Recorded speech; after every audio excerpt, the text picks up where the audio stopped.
ಮೂರು ಮಂದಿ ಕೂಡೇ ಆಗ್ರಿ.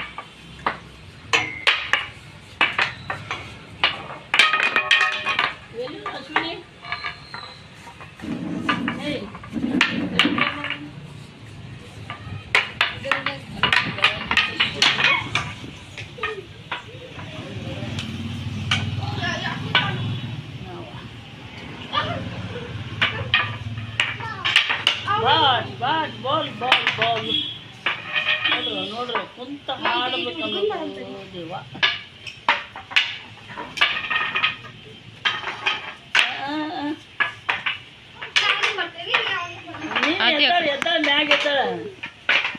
ಮ್ಯಾಗ ಎತ್ತಳಪ್ಪ. ಸರಿ ಬಿಡು. ಹಿಂದ್ ಬಾಗ್ಲ ಹಾಕಿದ್ರಿ.